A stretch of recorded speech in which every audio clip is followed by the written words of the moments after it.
السلام علیکم ورحمۃ اللہ وبرکاتہ. الحمد للہ رب العالمین والصلاة والسلام علی محمد وآلہ واصحابہ اجمعین. اعوذ باللہ من الشیطان الرجیم. بسم اللہ الرحمن الرحیم.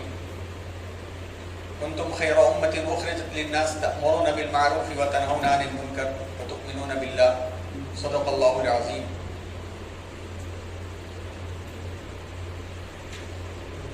تمام تعریف اللہ کے لیے، حمد اور ثنا اور بزرگی اللہ کے لیے بیان کرتے ہوئے اللہ کا شکر ادا کرتے ہیں، اور جتنا بھی شکر ادا کریں وہ کم ہے، اور اللہ ہمیں ہمیشہ شکر ادا کرنے والی زندگی عطا فرمائے. درود اور سلام سید المرسلین امام الانبیاء جناب محمد رسول اللہ صلی اللہ علیہ وسلم پر بھیجتے ہیں، اور اس فضل کے لیے اللہ تعالیٰ کا لاکھ لاکھ احسان اور کرم مانتے ہیں، اور اللہ سے یہی توفیق طلب کرتے ہیں.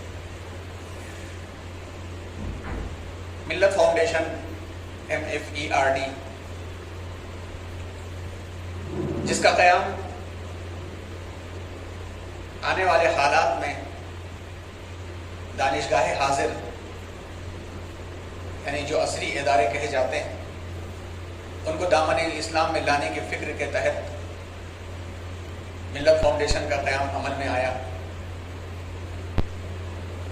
اور ایک محور اور ایک پلیٹ فارم ایسے اداروں کو دینے کی کوشش کی گئی کہ جو ادارے اس فکر میں آگے بڑھ کر آنے والے نسلوں کی ایمان اور عقیدے کی فکر کرنا چاہتے ہیں اور اس پر کچھ کام کرنا چاہتے ہیں، اور اول روز سے جان و مال کی قربانیوں کے ساتھ ملت فاؤنڈیشن اس کام میں ساتھ دے رہا ہے، ساتھ لے رہا ہے. افادے اور استفادے کا عمل جاری ہے. جب قیام عمل میں آیا تھا تو اس وقت کے تقاضے کچھ اور تھے، حالات کچھ اور تھے. تاہم خدشات یہ تھے جن خدشات سے ہم گزر رہے ہیں، اور مزید جو خطرے اور جو اندیشے ہمارے سامنے آنے والے ہیں، یہ سارے کے ساری چیزیں محسوس کی جا رہی تھی کہ حالات بدلیں گے، مزاج بدلیں گے، سوچ بدلے گی اور نظام بھی بدلے گا. اب 2019 کے بعد سے ایک دم سے یکلخت اچانک سے حالات نے پلٹا کھایا ہے، اور خاص طور پر اس وائرس کی وبا نے آنے کے بعد بہت سارے مواقع انسانوں کے اختتام کے قریب پہنچا دیے ہیں، اور بہت سارے مواقع کھلے ہیں، امکانات بھی ہیں اور اندیشے بھی ہیں. ہماری اور آپ کی ذمہ داری وہ ہے جس ذمہ داری کو اللہ تبارک و تعالیٰ نے جناب محمد رسول اللہ صلی اللہ علیہ وسلم کے ذریعے سے پہنچایا ہے اور اللہ نے عطا فرمایا. اس سلسلے میں آج کی یہ مختصر سی نشست اصل میں کہا جائے تو 3 حصوں پر تقسیم ہو گئی ہے. پہلا حصہ تو ابھی تقریباً 40 منٹ کا تمہیدی گفتگو کا ہے، اور 40 منٹ کے بعد 11 بجے سے لے کر 11:40 تک علماء مشورہ جو ہفتہ واری جمعرات کو ہو رہا ہے اس سے یہ سلسلہ جڑ جائے گا. 11:40 کے بعد سے انشاءاللہ 20-25 منٹ یا حالات کے تقاضے کے تحت کم و بیش عملی پہلو پر ہم رکھ جائیں گے، کیونکہ یہاں پر جو لوگ بھی تشریف فرما ہیں یہ نہیں ہے، بولنے والا ٹرینر نہیں ہے. علم و عمل کے معاملے میں سب ایک دوسرے سے بڑھے ہوئے ہیں. خاص طور پر عمل کے معاملے میں سامنے سے بعض شخصیات ایسی ہیں جو ماشاءاللہ ہر میدان میں ان کو تجربہ بھی ہے، اور عملی کام انجام وہ حضرات دے بھی رہے ہیں. اللہ تعالیٰ ان کی کاوشوں کو قبول فرمائے. آج کی جو پریزنٹیشن میں جو باتیں کہی جا رہی ہیں یہ وہ باتیں ہیں جن کو آپ حضرات نے ممکن ہے کہ آل انڈیا ملت کانفرنس جو 16ویں کانفرنس ہوئی تھی اس میں آپ نے اسے سنا بھی ہوگا، اس پر مذاکرہ بھی ہوا تھا. پھر اس کے بعد میسور میں 2-3 اپریل کو جو علماء کانفرنس ہوئی تھی وہاں پر بھی یہ بات گھوم کر کے آئی تھی، اور اس کے بعد بازگشت کی طرح سے مستقل مشوروں کی روشنی میں بات ہو رہی ہے کہ اسکولوں کے نظام میں سرپرستی علماء کی اور مدارس سے فارغین کی کس طرح سے ہو، تاکہ آنے والے حالات کے اندر حالات جیسے بھی بدلیں اسکولوں کی سرپرستی علماء اس طرح سے کر سکیں کہ ایمان کی حفاظت ہو سکے. ورنہ ایک طرف تو جہاں بلب امت تھی ہی ایمان کے معاملے میں اور اعمال صالحہ کے معاملے میں، لیکن 2 سال جو گھر میں بچے بیٹھ گئے، اور 2 سال گھر میں بیٹھ کر کے بچوں نے جو صرف اپنی زندگی موبائل پہ گزارا، چاہے وہ آن لائن ایجوکیشن پہ گزارا ہو انہوں نے یا گیمز میں گزارا ہو، مگر انہوں نے اس طرح سے گزارا ہے کہ اب باہر کی زندگی سے انہیں وحشت محسوس ہونے لگی۔ آئے دن ہم اور آپ اپنے گھروں میں اور اپنے اطراف میں اس کا سامنا کر رہے ہیں۔ اس پر مزید دشواریوں کا معاملہ یہ ہے کہ مدارس اسلامیہ 2 سال سے بند ہے، اور 2 سال سے بند ہونے کے نتیجے قسم کے بڑے خطرات ہر شخص محسوس کر رہا ہے۔ پہلا خطرہ تو یہ کہ مدارس سے اور مساجد سے جڑا ہوا علماء کا ایک بڑا طبقہ جو اس کے ذریعے سے خدمت کر رہا تھا، اور اس خدمت کے صلے میں زندگی کے ضروریات بھی اس کی پوری ہو رہی تھی، بہت بڑی تعداد ہے۔ مدارس بند ہونے کی وجہ سے ان کی تنخواہیں بھی بند ہو گئیں، 6 مہینے سال بھر تک متبادل قربانیوں کی کوششیں ہوتی رہی، لیکن ظاہر سی بات ہے کہ بھوکے پیٹ بہت دنوں تک نہیں جیا جا سکتا اور نہیں چلا جا سکتا۔ ایک بڑی تعداد ہے جو اس میدان سے ہٹ کر کے الگ الگ جگہوں پہ جا رہی ہے۔ ایک موقع پر ایک اپنا تجربہ بھی بیان کیا تھا کہ ایک شہر میں ایک ایسے عالم سے ملاقات ہوئی جو عرصے دراز سے مکاتب اور مدارس سے جڑ کر کے اپنی خدمات انجام دے رہے تھے۔ صلاحیت کے معاملے میں یہ امیدیں ان سے تھی کہ آگے چل کر کے وہ بہت ہی ایک مرجع کی حیثیت حاصل کریں گے۔ لاک ڈاؤن آپ جانتے ہیں پچھلا جو شروع ہوا تو 6-7 مہینے تک ایک دوسرے سے لوگ مل بھی نہیں سکے۔ اس کے بعد جب صورتحال تھوڑی درست ہوئی، ملاقاتیں شروع ہوئیں، تو ان کا سامنا ایک ایسے موقع پر ہوا کہ تیزی کے ساتھ وہ کہیں جا رہے تھے، اور سلام دعا کے بعد انہوں نے کہا کہ میں بتاتا ہوں۔ بعد میں انہوں نے کہا کہ مولانا مدارس بند ہو گیا، اور مدرسے والوں نے اپنی مجبوری کا اظہار کیا، اور انہوں نے چھٹی لینے کے بارے میں بات کہی، اور ہم گھر بیٹھ گئے۔ چند ماہ تو چلتا رہا، لیکن اس کے بعد معاملہ جب چل نہیں سکا تو متبادل کے طور پر گھر میں رشتہ داروں میں ایک الیکٹریشین کا کام چلتا تھا، اور الیکٹرک کی جو فری لانسر جو دشواریاں ہوتی ہیں وہ دشواریاں دور کرنے کا کام ہوتا تھا۔ تو ہمیں مشورہ دیا گیا کہ جب تک ادارے نہیں کھولتے ہیں اس وقت تک آپ اس کام میں لگ جائیں۔ تو بچپن میں تھوڑا شوق بھی تھا، اور بچپن میں ہم نے تھوڑی تربیت بھی حاصل کی تھی، مزید تربیت ہم نے اور بھی اپنے رشتہ دار کے پاس بیٹھ کر کے حاصل کی۔